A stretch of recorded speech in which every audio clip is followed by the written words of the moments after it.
ay tungkol sa Kabanata 39, ang katapusan. Kabanata 39, ang katapusan. Tauhan.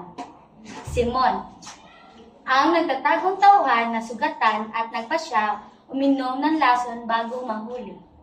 Padre Florentino, ang paring tumanggap at inalagaan si Simon at itinapon ang mga kayamanan nito sa dagat. Don Tiburcio de Espadaña, ang taong nakikitira kay Padre Florentino at tumakas matapos maling akalaing siya ang hinahanap ng mga autoridad. Teniente, ang nagpadala ng sulat kay Padre Florentino tungkol sa telegrama na nagbabalat tungkol sa paghuhuli kay Simon. Dr. de Espadaña ay inayunan ni Simon na alagaan siya sa halip na dalhin sa ospital. Talasalitaan. Ito ang pinakamalalalim na salita. Dalumat, dila, gubad, giyera, kalangdon, dignidad, lubong, lamay, kabudhion, traidor.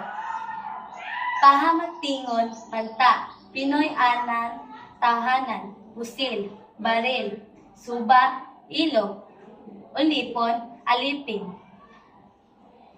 Si Padre Florentino ay malungkot na tumigitog ng kanyang armonyum, umalis si Don Tiburcio de Espadaña sa pag-aralang siya ang kasilang tinutukoy sa telegrama na darakpin daw sa gabing iyon. Akala niya ay nalungkot na siya ni Doña Victorina sa kanyang asawa. Sa isang telegrama, ang pinasabi sa tiyente ng Guardia Civil sa bayan kay Padre Florentino anang telegrama.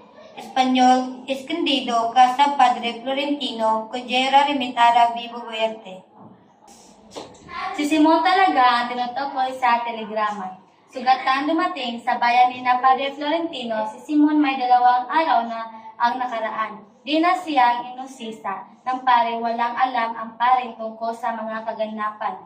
Noong gabi ng piging sa Maynila, ang akalang pare ay kaya sugatan si Simon sapagkat may naghiganti dito sa kadahilanang wala na ang Kapitan General.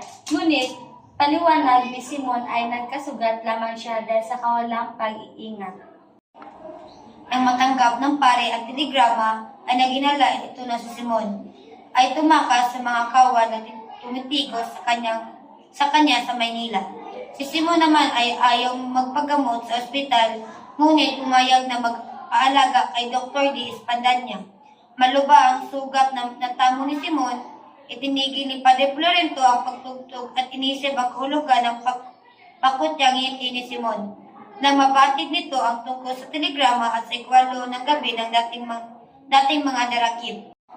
Sa isip ng pare ay taong palalo daw si Simon na dati makapangyarihan, ngunit ngayon ay kahabag-habag. Inisip din niya kung bakit sa kanya na isang paring Pilipino, ninais ni Simon na mamalagi at magtago, gayong dati napakababa ng tingin sa kanya nito. Di kasi pinansin noon ni Simon ang pagkisuyo ng pare na tulungang makalaya si Isagani sa kulungan. 2 buwan na ang nakaraan. Ikinalungkot din ni Isagani ang pagkakadali ng kasal ni Paulita at Juanito sa tulong ni Simon. Ngunit sa kabila ng lahat ng ito, maging ang pagtulong ni Padre Florentino kay Simon ay tila ba walang pagnanasang mailigtas ni Simon ang sarili. Pumasok ang pare sa silid ni Simon, ay tila wala na ang mapangutyang anyo sa mukha nito. Uminom pala ng lason si Simon at wari tiniis ang sakit na dulot nito. Inangkapan ng pare na ihanap ng lunas si Simon, ngunit tumanggi na ito.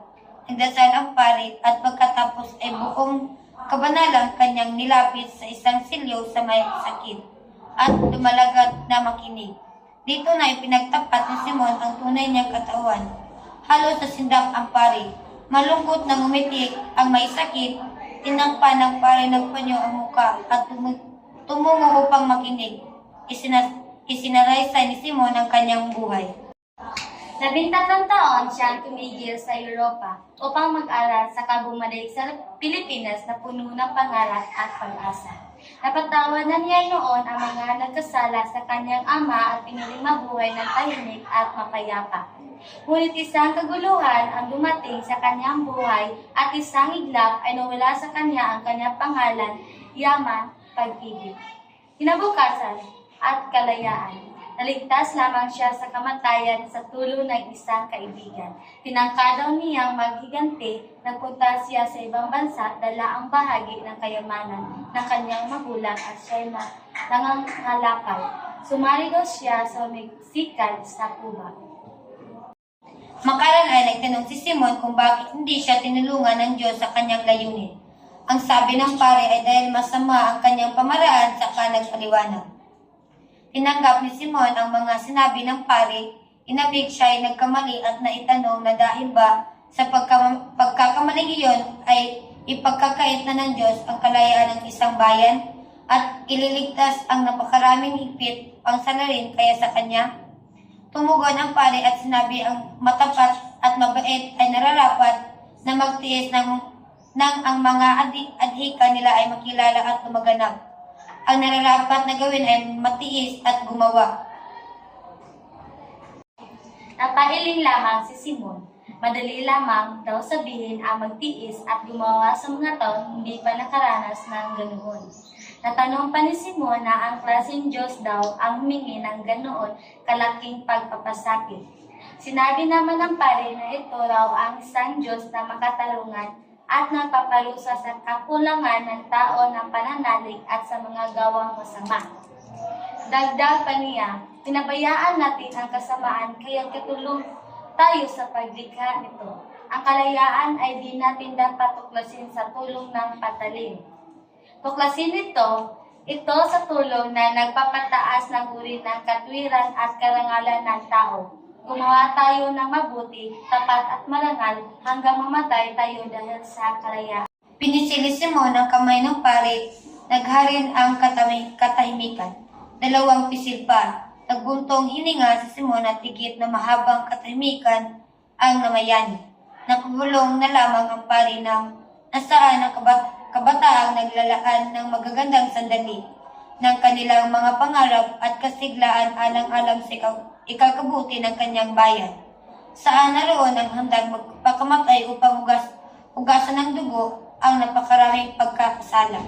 Upang karapat-dapat ang pagpapakasakit, ito'y kailangan malinis at busila.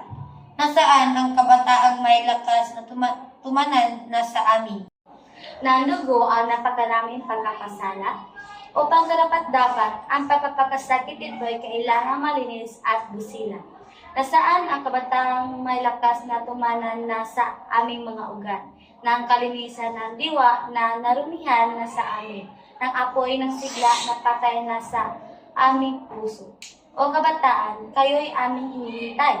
Naluha ang pari at binitawan ang kamay ni Simon. May kumatok na utusan nagtanong kung pagsisindi na ng ilawan. Hinipo niya si Simon at dahil sa liwanag na ng pala ay nabati na ito ay patay na. Lumuhod at nanalangin si Padre Florentino. Pagkaraan ay tinawag ng pare ang mga utusan. Pinaluhod ang mga ito at pinagdasal. Umalis ang pare sa silid at kinuha ang takdang bakal ni Simon. Tinira niya ito sa talampas na laging inuupuan ni Isagani upang sisiriin ng tingin ang kalilangan ng dagat. Maya-maya ay inihagis ni Padre Florentino ang mga takba ng brilyante at alas ni Simon sa dagat. At doon nagtatapos ang Kabanata 39.